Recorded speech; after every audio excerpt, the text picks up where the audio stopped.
Queridos irmãos, vamos abrir as nossas Bíblias no texto de Atos, capítulo 8. Faremos a leitura do versículo 9 até o verso 25.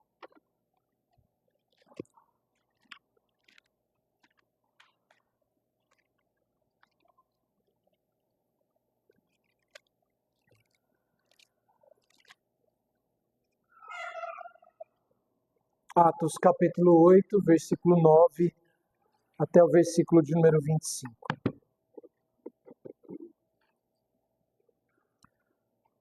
Eu farei a leitura, os irmãos podem acompanhar comigo. Diz assim o texto da palavra do Senhor. Ora, havia certo homem chamado Simão, que ali praticava a mágica, iludindo o povo de Samaria, insinuando ser ele grande vulto, ao qual todos davam ouvidos, do menor ao maior, dizendo: este homem é o poder de Deus, chamado o grande poder. Aderiam a ele porque havia muitos iludira com mágicas. Quando, porém, deram crédito a Filipe, que os evangelizava a respeito do reino de Deus e do nome de Jesus Cristo, iam sendo batizados, assim homens como mulheres. O próprio Simão abraçou a fé e, tendo sido batizado, acompanhava a Filipe de perto, observando extasiado os sinais e grandes milagres praticados.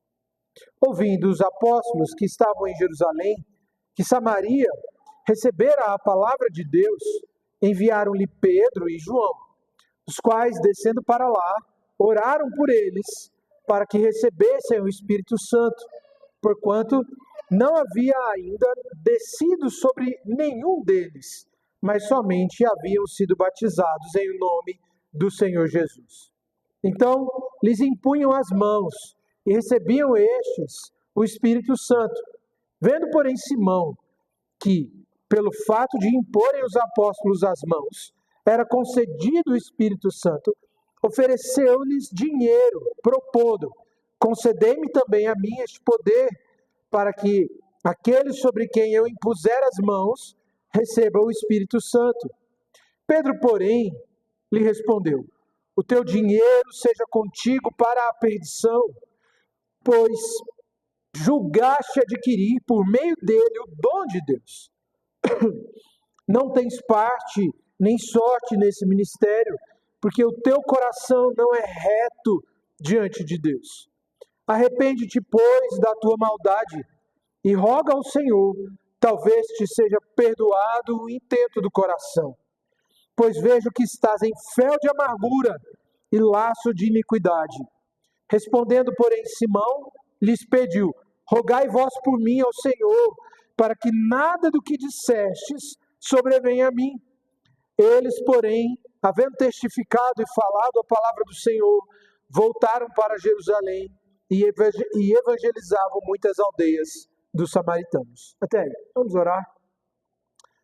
Pai bendito, nós nos colocamos diante de Ti nesse momento e agradecemos ao Senhor pela bênção, ó Deus, que o Senhor nos dá de estarmos reunidos aqui nesta noite para ouvir a Sua palavra.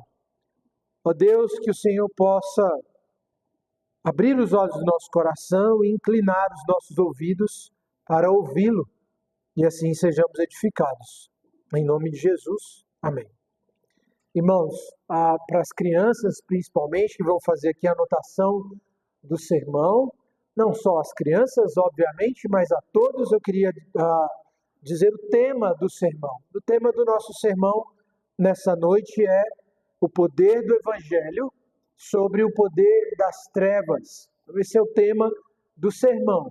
O poder do Evangelho sobre o poder das trevas. E um desenho que eu gostaria de sugerir às crianças, hoje não é tão difícil assim, eu queria sugerir que as crianças desenhassem um mágico, tá bom? Acho que vocês vão conseguir fazer esse desenho com mais facilidade. Eu vou apenas repetir. O tema do sermão é o poder do Evangelho sobre o poder das trevas, e o desenho que eu quero sugerir para as crianças é o desenho de um mágico.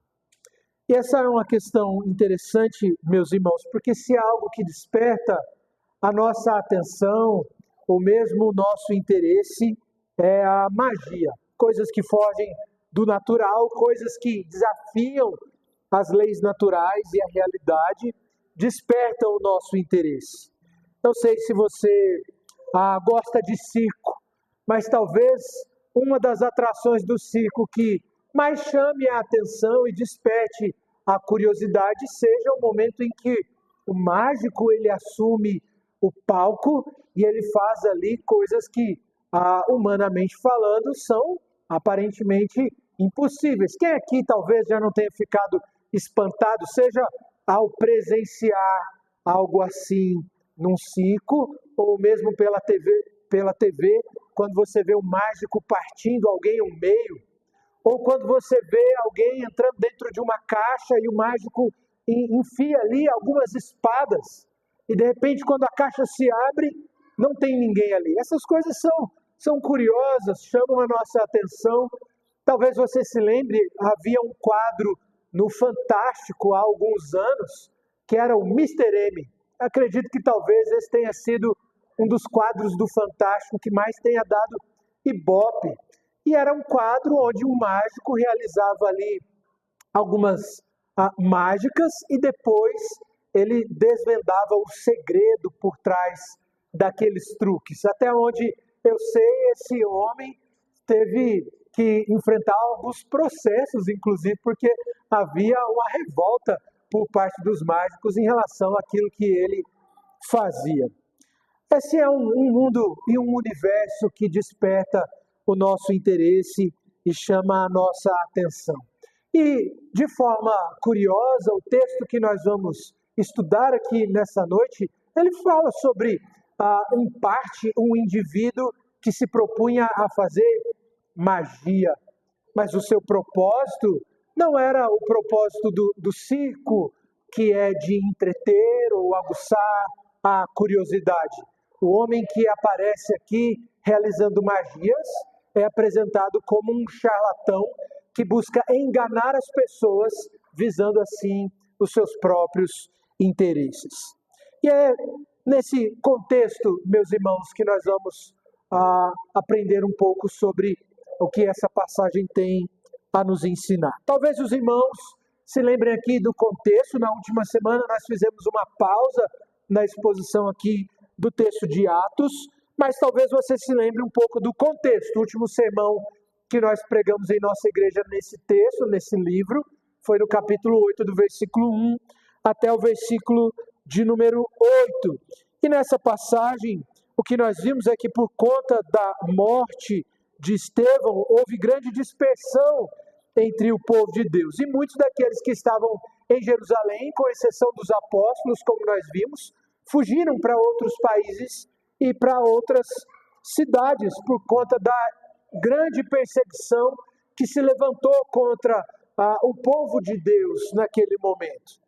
Dentre os que se dispersaram, não no sentido de que se perderam ou de que se distraíram, mas no sentido daqueles que fugiram de Jerusalém, estava Filipe, um dos diáconos que havia sido eleito, lá no capítulo de número 6, para o cuidado das viúvas na igreja de Jerusalém.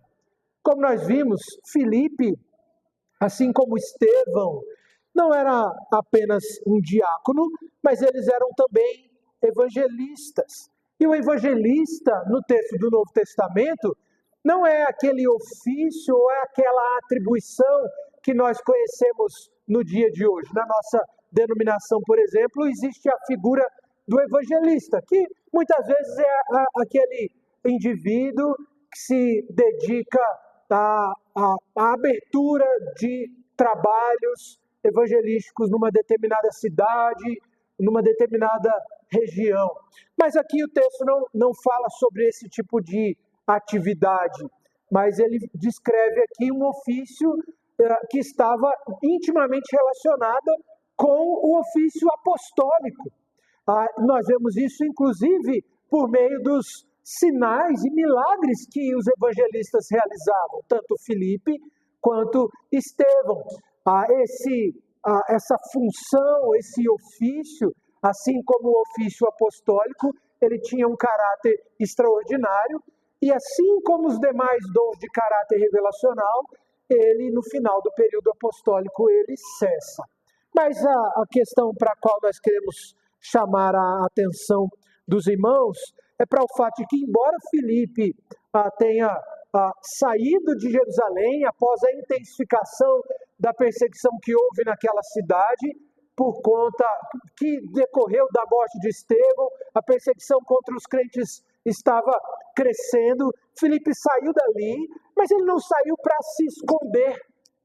Ele não saiu para se esconder, ele não deixou de falar da palavra de Deus ou de falar do Evangelho. Muito pelo contrário, o texto do capítulo de número 8 nos mostra que, na medida em que houve a dispersão, o Evangelho passou a ser anunciado em várias cidades. E uma dessas cidades, onde a palavra de Deus passou a ser pregada, foi a cidade e a região de Samaria. O texto, nos versos 1 ao 8, chama a nossa atenção para o fato de que os samaritanos, eles ouviram aquilo que aquilo que Filipe dizia e receberam o Evangelho com grande alegria. O texto termina com essa informação. E houve grande alegria naquela cidade. E aí então, meus irmãos, a partir do versículo de número 9, a passagem vai descrever aqui um pouco mais a respeito do contexto e das circunstâncias do trabalho evangelístico realizado por Filipe na cidade de Samaria. E o primeiro ponto do sermão aqui, para o qual eu quero chamar a sua atenção, compreende o capítulo 8, verso 9, até o versículo de número 13. E o que nós vemos aqui é que o Evangelho, ele liberta do engano. Esse é o ponto para o qual eu quero chamar a sua atenção. O Evangelho liberta do engano. E aí algo que não mencionamos na semana passada, mas que é importante nós relembrarmos, era o contexto e um pouco mais a respeito da história do povo samaritano. Nós bem sabemos que os judeus não eram muito afeitos aos samaritanos, ou eram vistos, talvez, na melhor das hipóteses, como judeus meia boca. Mas há uma razão para isso, há uma razão pela qual os judeus, de modo geral, rejeitavam os samaritanos. E nós podemos retornar aqui lá para o começo do século X a.C. Nesse período, meus irmãos, houve uma divisão das tribos de Israel. 10 tribos se separaram e fizeram de Samaria a sua capital, deixando assim apenas 2 tribos leais a Jerusalém. Por causa da invasão assíria, grande parte da população de Samaria foi deportada e o país então foi ocupado por gentios. A nação, por causa da influência do povo pagão que passou a habitar ali, se tornou bastante sincrética. Eles passaram a rejeitar assim o texto das Escrituras do Antigo Testamento quase que como um todo, crendo apenas nos 5 primeiros livros da Bíblia. Além do mais, o povo de Samaria ergueu um templo rival em Gerizim, no qual eles adoravam e que mais tarde foi dedicado a Zeus. Isso nos ajuda a entender um pouco sobre o porquê os judeus não se davam bem com os samaritanos e nos ajuda a entender, inclusive, um pouco mais sobre o porquê esse povo era tão sincrético assim. Tendo em vista, então, esse contexto cultural e a influência pagã no povo samaritano, não é de se estranhar, meus irmãos, que uma cidade assim fosse um prato cheio, então, para charlatões, homens que se dispusessem a agir de forma leviana, visando enganar o povo em benefício próprio. E é nesse contexto que a passagem, então, faz menção aqui a um homem chamado Simão, o mágico. E aí, lembra, crianças, Aqui nós não estamos falando de um mágico que era legal. O tipo de magia que Simão fazia aqui não era tirar um coelho da cartola, ou partir uma mulher ao meio, ou colocar uma pessoa em uma caixa e colocar ali espadas, ou coisas assim que entretinham e alegravam as pessoas. Não é o tipo de mágica ingênua, por mais elaborada que pudesse ser, que Simão realizava, mas o que Simão fazia era aquele tipo de magia que, à luz do Antigo Testamento, era abominação aos olhos de Deus. Então, o que Simão fazia não era algo aprovável e que as pessoas podiam bater palma para ele ou elogiá-lo. Pelo contrário, o que Simão fazia era muito ruim, era muito errado. E nós podemos ver isso no texto do Antigo Testamento. Se você for comigo lá no texto de Deuteronômio, no capítulo 18, do verso 10 ao 14, olha como o texto fala sobre o tipo de magia ou mágica que Simão realizava. O texto diz assim: não se achará entre ti quem faça passar pelo fogo o seu filho ou sua filha, nem adivinhador, nem prognosticador, nem agoureiro, nem feiticeiro, nem encantador, nem necromante, nem mágico, nem quem consulte os mortos, pois todo aquele que faz tal coisa é abominação ao Senhor. E por estas abominações o Senhor, teu Deus, os lança de diante de ti.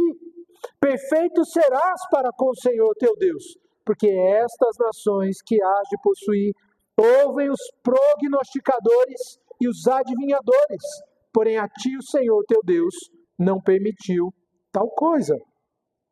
Simão, portanto, ele era alguém que agia em completa falta de conformidade com a palavra de Deus e assim iludia o povo. Mas, como já disse, meus irmãos, não é de se admirar que essas pessoas tenham sido enganadas. E algumas razões. Primeiro, porque Simão realmente fazia coisas extraordinárias.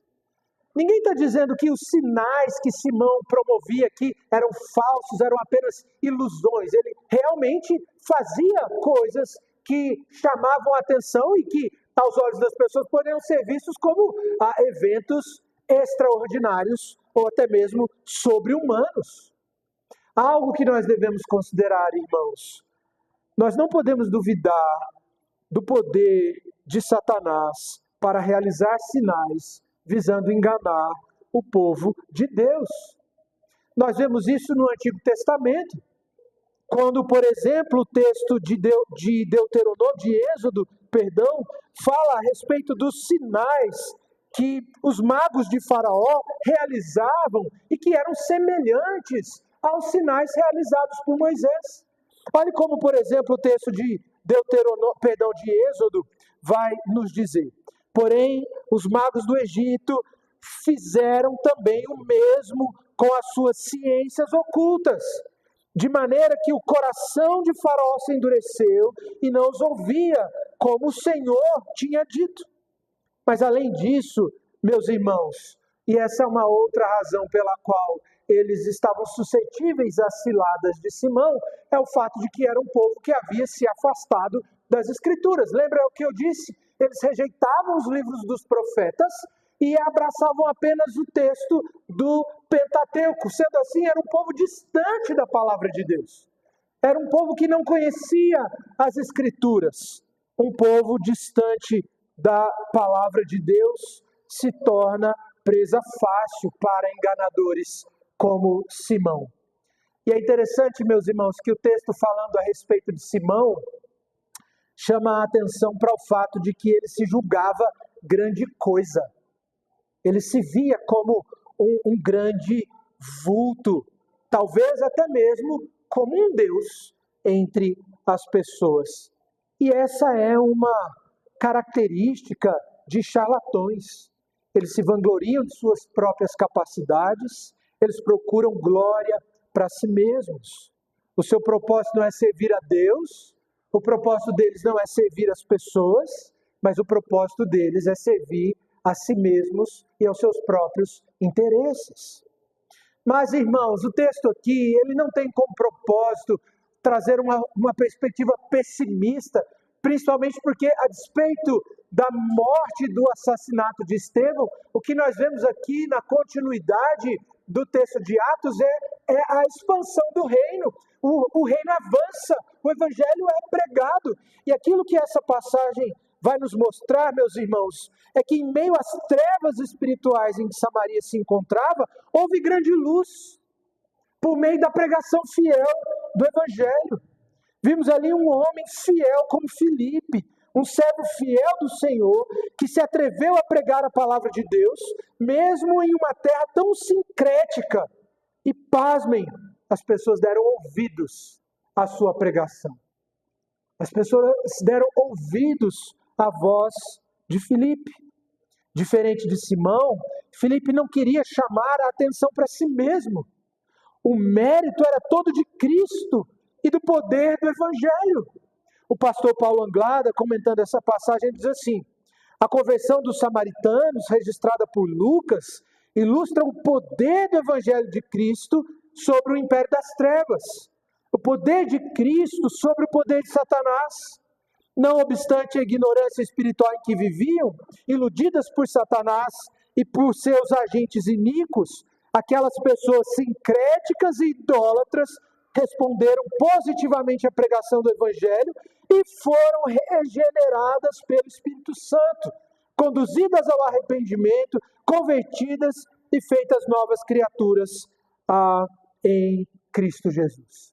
É interessante porque o texto vai dizer, e aí nós vamos ver isso, se isso era honesto ou não mais à frente, mas o texto vai dizer que num primeiro momento até Simão dá ouvidos às palavras de Filipe.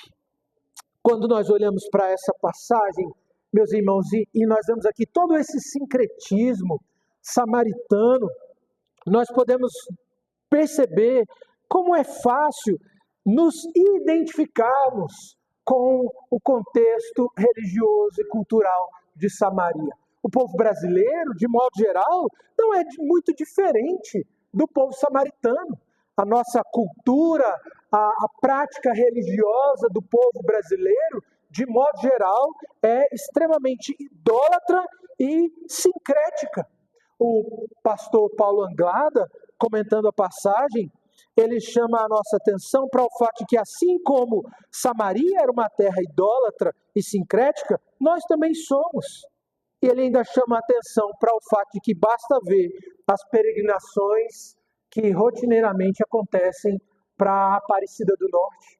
Pastor Paulo Anglada foi alguém que viveu e exerceu o seu ministério durante longos anos em Belém do Pará, e ele chama a atenção para talvez um dos eventos religiosos de maior proporção e adesão que existe no nosso país, que é o Círio de Nazaré. Quanta religiosidade pagã, idólatra e sincrética existe no nosso país.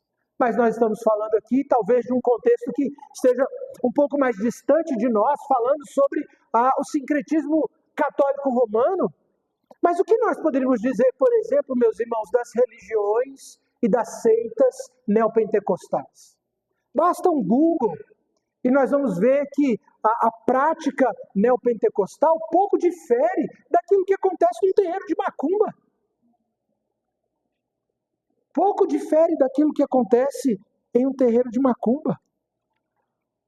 Nossa cultura, meus irmãos, ela é também uma cultura sincrética e idólatra. Há uma grande cegueira decorrente do desconhecimento das Escrituras. Só que não apenas da ignorância dos homens em relação à palavra de Deus, mas há um sincretismo que decorre também das concupiscências do nosso próprio coração. Nós tendemos a atacar, por exemplo, e não que esses homens não tenham responsabilidade, porque eles têm, os líderes das igrejas neopentecostais. São homens interesseiros que usam a religião como meio de obter lucro, utilizam do seu poder e da sua influência para o seu benefício próprio. Mas as pessoas que dão ouvidos a eles fazem tal como o apóstolo Paulo fala quando escreve a Timóteo. Eles dão ouvidos àqueles que falam segundo os seus próprios interesses. Eles buscam mestres que ensinam segundo as suas próprias cobiças, ouvindo aqueles que fazem como que coceira nos seus próprios ouvidos. Há uma tendência da nossa parte em atacar e condenar os líderes dessas religiões, mas aqueles que dão ouvidos a esses homens, eles seguem basicamente a inclinação dos seus próprios corações.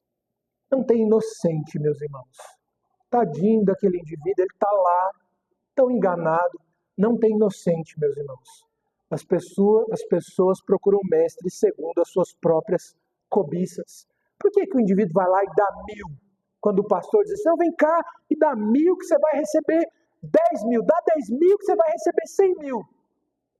Por quê? Porque ela quer 10.000, ela quer dar 1.000 e ela quer receber 10.000. Ela dá 10.000 e ela quer receber 100.000. As pessoas procuram mestres segundo as suas próprias cobiças.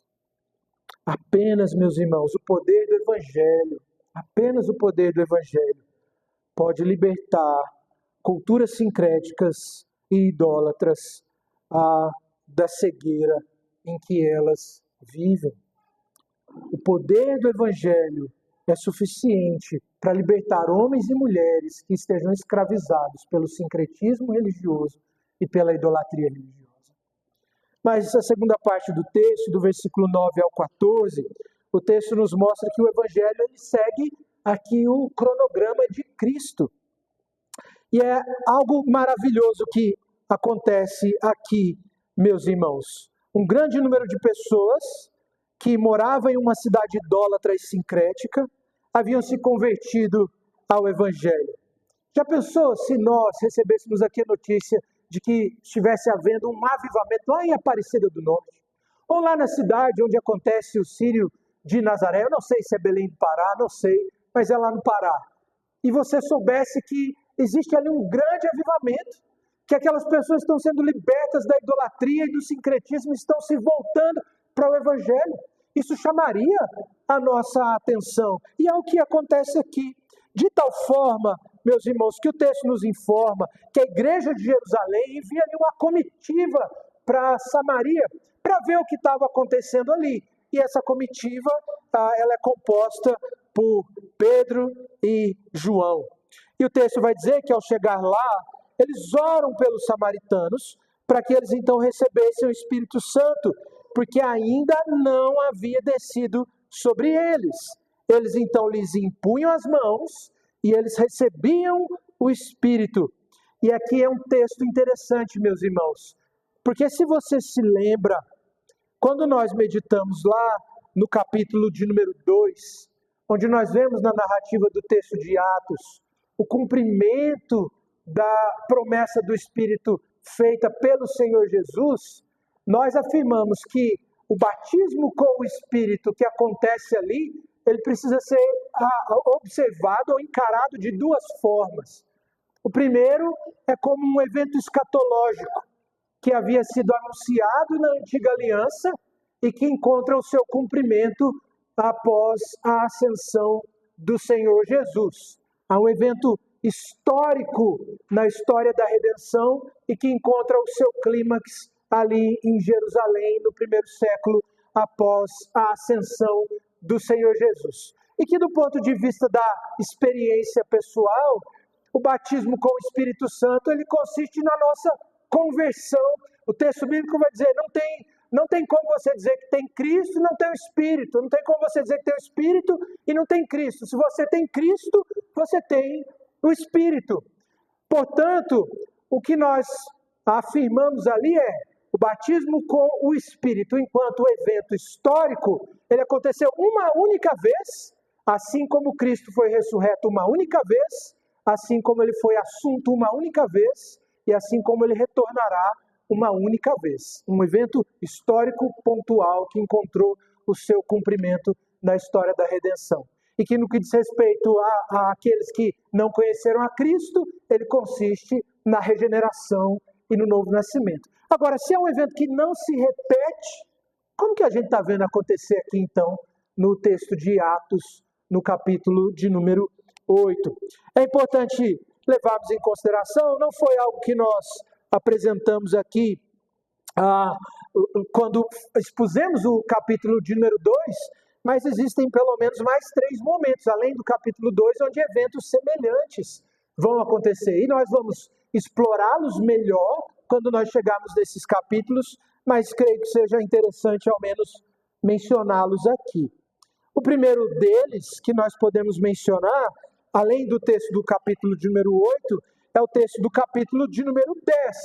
Há algo semelhante que acontece ali. E ali nós não vemos homens que eram ímpios, não eram crentes e agora estavam se convertendo.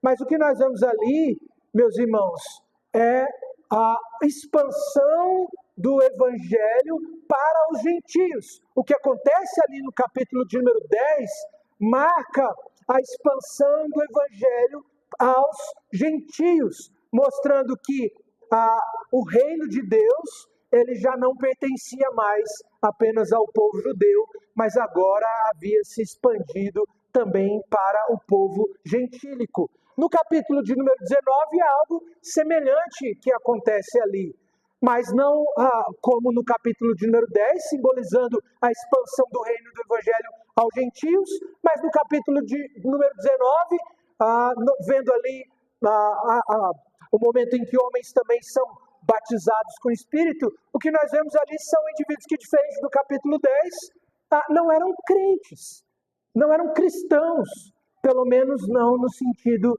neotestamentário. Esses 2 textos nós vamos explorar ainda mais. Mas como nós podemos avaliar aqui o texto do capítulo de número 8, que é o foco da nossa exposição? O que acontece aqui? Do versículo de número 14, portanto, até o versículo de número 17, meus irmãos, o que nós vemos aqui é justamente o cronograma do avanço do Evangelho, conforme prometido pelo Senhor Jesus, lá no capítulo de número 1, versículo de número 8. Se você puder voltar a sua Bíblia comigo, lá nessa passagem, veja como o texto vai dizer, Atos capítulo de número 1, versículo de número 8. O texto diz assim: mas recebereis poder ao descer sobre vós o Espírito Santo e sereis minhas testemunhas, tanto em Jerusalém como em toda a Judéia e Samaria e até os confins da terra. E aí algo interessante, meus irmãos, porque se no texto do capítulo de número 8 nós vemos a promessa do Senhor Jesus se cumprindo e o evangelho sendo pregado em Samaria, no capítulo de número 10, o que nós vemos é o cumprimento da promessa de que o evangelho e o reino se estenderia também para os gentios. No capítulo de número 19, nós vemos o evangelho sendo pregado em Roma, que, de acordo com o contexto daquela época, representava os confins da terra. Então, no texto de Atos mesmo, meus irmãos, o que nós podemos ver é o cumprimento daquilo que o Senhor Jesus havia dito para os seus discípulos. Eles receberiam poder do Espírito para serem suas testemunhas e pregariam o Evangelho não somente em Jerusalém, como em toda a Judéia e Samaria e até os confins da terra. O pastor Derek Thomas, comentando o texto aqui, e esse evento que é chamado de Pentecostes Samaritano, ele vai dizer o seguinte, comentando esse evento, ele defende que a vinda do Espírito a Samaria representa não a conversão deles, mas um novo estágio no progresso do testemunho da nova aliança até os confins da terra. Sendo assim, devemos compreender o evento como atípico e não como uma regra. O John Stott, também comentando essa passagem, ele vai dizer: esse incidente entre os samaritanos foi evidentemente anormal. Tanto o momento como os meios dos dons concedidos aos samaritanos foram atípicos. Então, o que nós vemos aqui não é um evento paradigmático, um padrão ou uma regra, mas algo que aconteceu pontualmente na história da igreja para testemunhar o avanço do Evangelho, tal como o Senhor Jesus havia anunciado no capítulo 1, versículo de número 8. No entanto, meus irmãos, há um aspecto importante aqui, que é algo que nós devemos buscar, né? Como crentes, nós não, uma vez que nos rendemos a Cristo, fomos regenerados, nós já não precisamos mais buscar o batismo do Espírito como uma segunda bênção, o que é ensinado no ambiente pentecostal. Mas, ainda que a gente não deva buscar o batismo com o Espírito, meus irmãos, nós devemos sim procurar e buscar a capacitação do Espírito para o testemunho cristão, para o testemunho do Evangelho. Neste sentido, ainda que não haja base bíblica para defender o batismo do Espírito como uma segunda bênção, nós podemos clamar pelo Espírito visando a capacitação para a pregação do Evangelho e a capacitação para a vida de piedade, para uma vida de santidade e de devoção sincera, dedicada ao Senhor. E aí, nesse sentido, meus irmãos, há uma aplicação e uma consideração importante que nós devemos fazer. Uma vez que muitas vezes, por causa da dureza do nosso coração, nós temos uma tendência de nos familiarizar com aquilo que é sagrado, de tal forma que o Evangelho já não cause mais impacto em nós. Ainda que como crentes, muitas vezes, meus irmãos, nosso coração está como uma terra árida, seca, e já não temos mais deleite e prazer no Evangelho. Nesse sentido, meus irmãos, nós devemos clamar ao Senhor para que Ele regue essa terra seca em que nosso coração muitas vezes se encontra. Nós não precisamos pedir uma segunda bênção ou um batismo com o Espírito como se essa fosse uma bênção à parte da nossa conversão. Mas nós devemos sim, meus irmãos, clamar a Deus por um reavivamento das nossas afeições, um despertar do nosso coração para um compromisso real com Cristo e para uma vida de piedade e de santidade ao Senhor. Muitas vezes, meus irmãos, a nossa prática religiosa, ela não passa de um mero hábito formal e desinteressante. Por isso, nós precisamos clamar ao Senhor, para que através da ação do Espírito, em conjunto com a palavra, Ele mova os nossos afetos e Ele dobre os nossos joelhos diante do senhorio de Cristo. Como anda a sua vida espiritual, meu irmão? Como anda o seu amor por Cristo? Como andam as suas afeições em relação ao Evangelho e à palavra de Deus? Nós estamos nessa noite considerando aqui verdades de vida e morte, de salvação e de condenação, considerando a forma graciosa com que o Senhor derramou o seu Espírito sobre um povo pagão, mas que agora havia recebido do Evangelho e estavam cheios de alegria. Verdades como a capacitação do Espírito para a pregação e o novo nascimento que Ele produz no coração do homem pecador, deve despertar as nossas afeições e o nosso amor por Cristo. E se nós já somos crentes, essa disposição que é resultado da ação do Espírito Santo agindo em nosso coração, deve nos levar a um novo compromisso e a uma vida de piedade e de santidade firmada com Cristo. Meu irmão, minha irmã, não permita com que sua vida religiosa seja uma mera atividade formal e habitual. Não permita, mas procure dispor o seu coração à prática da piedade. Clame ao Senhor para que Ele desperte as afeições do seu coração. Mas há o terceiro ponto que eu quero considerar com os irmãos, é o último ponto do nosso sermão, do verso 18 até o versículo de número 25, onde a passagem chama a nossa atenção para o fato de que esse evangelho que desperta corações, que capacita o homem para a pregação, que promove a libertação da cegueira espiritual, que promove a regeneração do homem, que faz com que um coração duro, como uma terra árida, dê frutos. Esse evangelho, o evangelho que é o poder de Deus, da graça do Senhor Jesus, não é um evangelho que nós podemos comprar ou comercializar, mas esse evangelho ele é de graça. Ele é de graça. Meus irmãos, como isso é maravilhoso. E aí nós vemos aqui que Simão surge de novo na história. E talvez, se a gente parasse a leitura na primeira parte, até o versículo de número 13, a gente pensasse, poxa, que legal, né? Simão se converteu. E nós não temos dúvidas, meus irmãos, de que o evangelho, ele é poderoso o suficiente para transformar o coração do pior picareta, do pior pilantra. Deus pode salvar quem Ele quer, e Ele faz isso por meio do Evangelho, porque o Evangelho, ele é o poder de Deus. É isso que o apóstolo Paulo diz quando ele escreve aos Coríntios.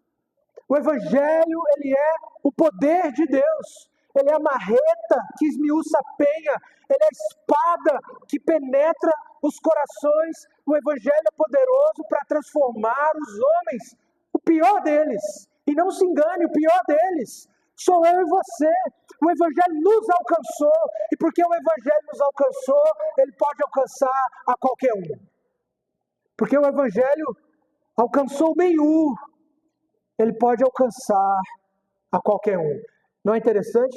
Porque normalmente quando a gente pensa o Evangelho é poderoso para alcançar o pior dos pecadores, a gente nunca pensa na gente. Não é verdade? Talvez apenas o apóstolo Paulo, né?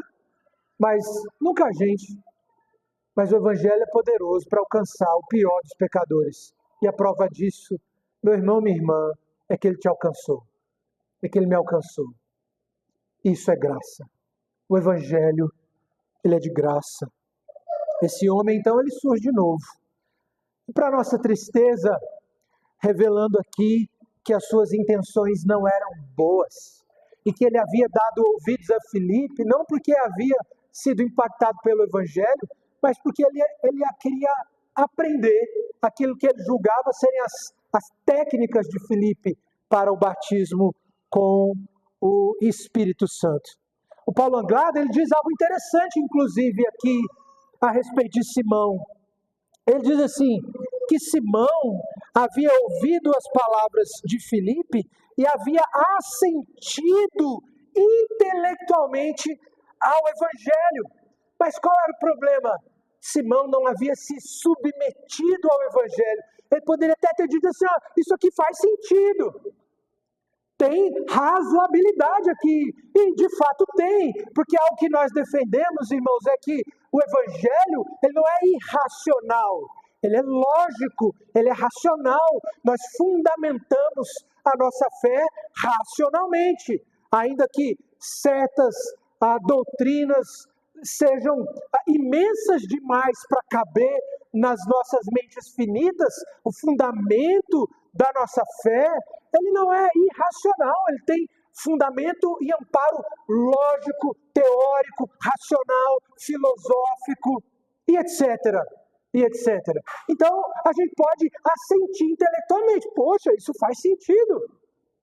Mas existe uma diferença, irmãos, muito grande entre dizer, isso daqui faz mais sentido, a fé reformada faz mais sentido do que o catolicismo romano. A fé reformada faz mais sentido do que as religiões de matriz africana. A fé reformada faz mais sentido do que o pentecostalismo, que o neopentecostalismo. A fé reformada faz mais sentido do que o espiritismo. E aí a gente acha que isso basta. Mas não basta. Assentir intelectualmente não basta. Há necessidade de submissão do coração a Cristo. E essa talvez seja uma pergunta que nós devemos nos fazer, irmãos. Se nós estamos aqui nessa noite porque nós meramente assentimos intelectualmente a fé, ou se é porque verdadeiramente nós submetemos o nosso coração e as nossas vidas ao senhorio de Cristo. Nós somos membros de uma denominação que, a despeito do esculacho do evangelicalismo brasileiro, ainda goza de algum respeito e de algum status na sociedade. Então, para muitos, ser presbiteriano é motivo de orgulho, de vanglória, porque é melhor ser visto como presbiteriano do que como um pentecostal.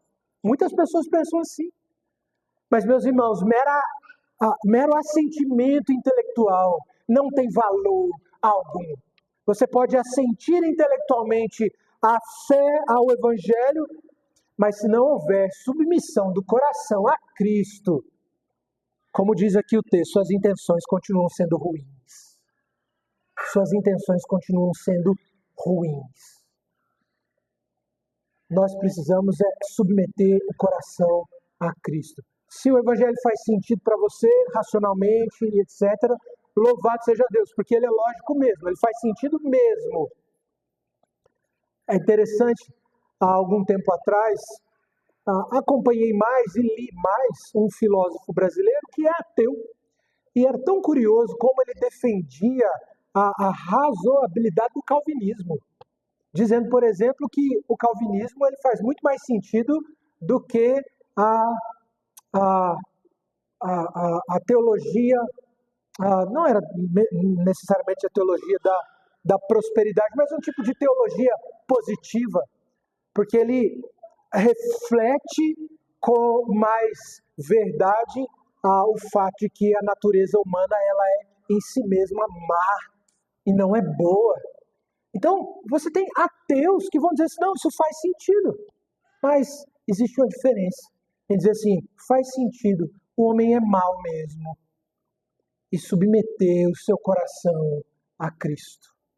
E submeter o seu coração a Cristo. Na verdade, meus irmãos, Simão queria apenas aprender como tirar vantagem do Evangelho para si mesmo. Neste afã, ele procura comprar o poder por meio do qual os apóstolos impunham as mãos sobre essas pessoas e elas recebiam o Espírito. Como Pedro e João respondem a Simão aqui? Trocando em miúdos, Pedro e João vão responder para Simão assim, vai para o inferno, você e o seu dinheiro. É mais ou menos isso que eles vão dizer aqui para Simão. Olha como o texto vai dizer aqui, meus irmãos, verso 20. Pedro, porém, lhe respondeu. Pedro tem os seus altos e baixos, não é verdade? Mas aqui ele fala muito bem. Verso 20. O teu dinheiro seja contigo para a perdição. Pedro e João deixam claro que havia algo de muito errado com a motivação de Simão. O texto vai dizer assim, o teu coração não é reto diante de Deus. O seu coração não é reto diante de Deus. Simão não percebeu quem era o Espírito verdadeiramente. Ele não compreendeu qual era a natureza do Espírito que batizava os samaritanos. Ele tratou esse Espírito como se fosse um tipo de mercadoria para ser negociada no mercado, e não como um soberano que se dá a si próprio livremente àqueles que se rendem à sua graça. O pastor e comentarista F.F. Bruce, comentando a passagem, ele diz assim, a ideia de Simão de que o dom gratuito de Deus poderia ser comprado e vendido, mostrou que ele não tinha nenhuma apreciação do caráter interior do Evangelho ou da operação do Espírito. Simão interpretou tudo o que viu e ouviu em termos de seus próprios padrões, mas o Evangelho pertencia a uma dimensão completamente nova para a qual ele permaneceria um estranho. Simão, como muitas pessoas, meus irmãos, incluindo líderes religiosos, abraçam a fé, não por haverem sido regeneradas pelo Espírito, por terem a mente e o coração iluminados pela verdade, por haverem sinceramente se arrependido de seus pecados, mas por razões e motivações espúrias. Trata-se de homens cuja mente é pervertida e privados da verdade, supondo, segundo Paulo vai dizer a Timóteo, que a piedade é fonte de lucro.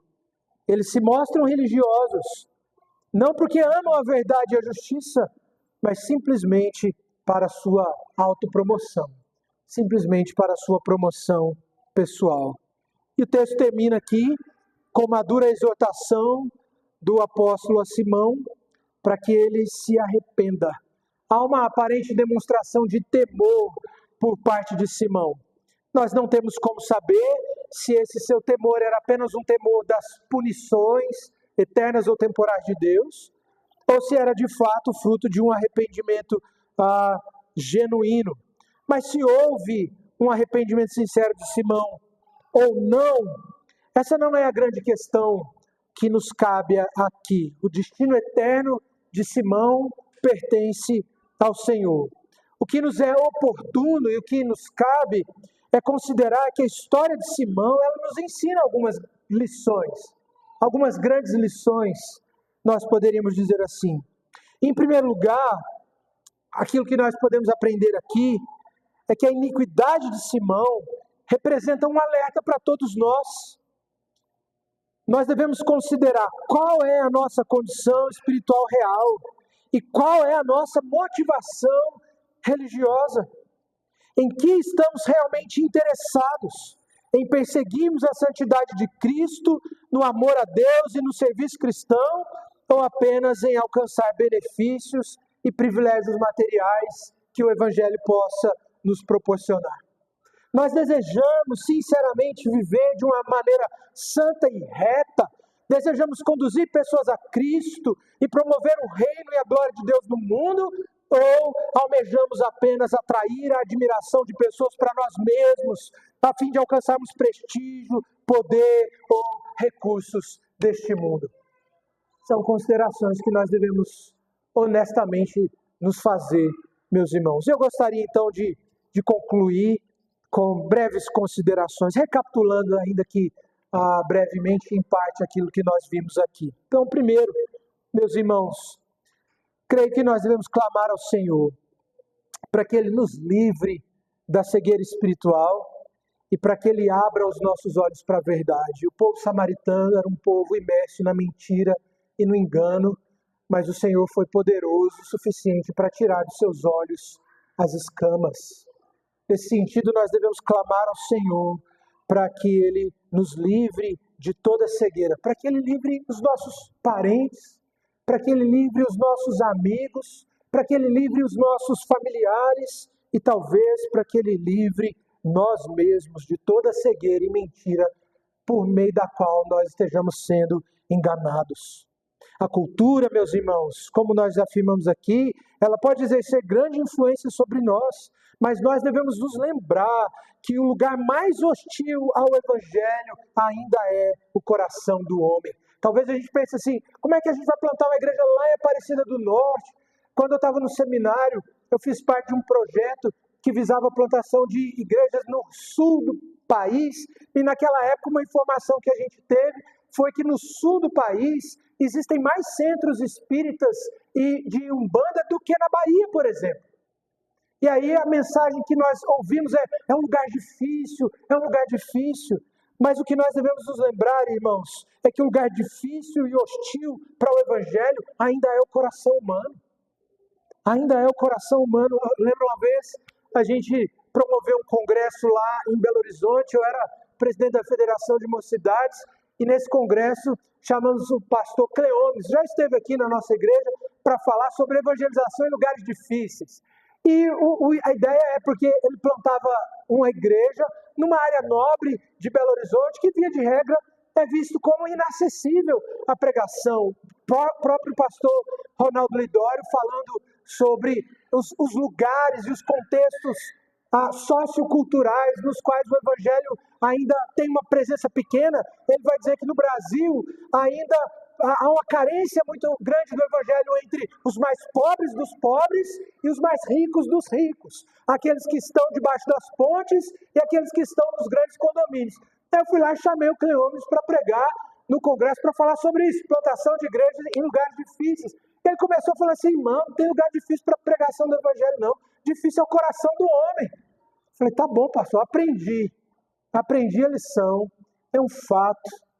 A cultura, ela pode exercer sua influência, nós não negamos isso, mas é um fato, meus irmãos, que o lugar mais hostil para o evangelho ainda é o coração do homem. Mas por meio da pregação da palavra, meus irmãos, esse é o ponto aqui. Por meio da pregação da palavra, o Senhor pode libertar homens e nações inteiras, independente do quão resistentes que possam ser ao evangelho. Pois como dissemos, meus irmãos, o evangelho é o poder de Deus e ele pode transformar o coração mais duro. Portanto, não se sinta desencorajado. Não se sinta desencorajado. A palavra do apóstolo Paulo a Timóteo pode se aplicar a nós. Prega a palavra, insta, quer seja oportuno, quer não, corrige, repreende, exorta, com toda longanimidade e doutrina. Prega a palavra, porque quem pode convencer o homem do seu pecado e tirar as escamas que o cegam de seus olhos é o Senhor agindo poderosamente e graciosamente por meio da pregação fiel do Evangelho de Cristo Jesus. Talvez você pense, minha casa é um terreno hostil, minha cidade é um terreno hostil, minha família é um terreno hostil. Não há, irmãos, terreno hostil ou lugar tão hostil que o Evangelho não possa transformar. Essa é a grande lição que nós aprendemos aqui. A luz do Evangelho que brilha sobre as trevas do engano e de Satanás. Mas, meus irmãos, há algo a mais que eu quero compartilhar. Nós devemos clamar ao Senhor também para que Ele reavive e reanime os nossos corações e nos desperte uma vida de piedade. Nós vimos aqui, os samaritanos recebem o Espírito, nós já consideramos e entendemos o contexto em que isso daqui se dá, mas eles já eram crentes. E a lição que nós estamos extraindo aqui é que, ainda que nós tenhamos sido alcançados pelo Evangelho e tenhamos sido regenerados, vez ou outra, por causa da dureza do nosso coração e do pecado que tenazmente nos assedia, nós precisamos clamar ao Senhor para que Ele torne o nosso coração não mais uma terra árida e seca, mas uma terra frutífera. Nós precisamos clamar ao Senhor para que Ele nos leve a uma vida de submissão real, total, integral ao Evangelho. Meus irmãos, nós temos vivido vida de piedade e de santidade, comandando as afeições do nosso coração. Nós devemos clamar ao Senhor para que Ele reavive o dom de Deus que há em nós. Devemos clamar ao Senhor. Muitas vezes o desânimo, e todos nós passamos por um momento em que nos sentimos mais desanimados ou desencorajados. Esse desânimo ele pode ser resultado das pressões externas, dos problemas que nós temos de enfrentar, das dificuldades, da oposição e etc. Problemas que estão fora de nós. Mas muitas vezes, meus irmãos, o nosso desânimo ele é resultado do nosso próprio pecado e da nossa impiedade. E aí aquilo que nós precisamos fazer é clamar ao Senhor para que Ele nos leve ao arrependimento, para que nós não sejamos mais dominados pelo pecado, mas pelo poder do Seu Espírito, que age em nós e nos leva até Cristo. Assim, meus irmãos, nós devemos proceder, clamando ao Senhor para que Ele desperte o nosso coração para a vida de piedade. Por fim, há uma última consideração que eu gostaria de fazer, que creio que num contexto de uma passagem como essa seja bastante razoável, é a de que nós devemos estar com os ouvidos atentos e os olhos alertas, né? Para que nós não sejamos enganados por falsos mestres.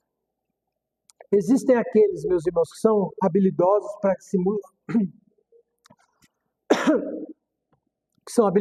dissimular e enganar. Eles podem fazer coisas extraordinárias. Eles podem, às vezes, falar muito bem, mas assim como Simão, a motivação dos seus corações é vil. Eles buscam seus próprios interesses. Não têm o menor interesse em agradar a Deus ou servir ao próximo. Eles veem a religião como fonte de lucro, diferente do Senhor, que, como o texto diz, obviamente falando a respeito da encarnação de Cristo, afirma que, sendo rico, se fez pobre por nós. Eles se valem de muitos truques, mas se lembre que a grande razão, há duas razões nós podemos dizer pelas quais nós caímos no engano e no assédio dos falsos mestres. Primeiro deles, porque estamos distantes das Escrituras, porque não conhecemos a palavra de Deus e não somos capazes assim de discernir a verdade da mentira. Mas a segunda razão, meus irmãos, porque o nosso próprio coração coloca armadilhas e nós muitas vezes caímos nelas.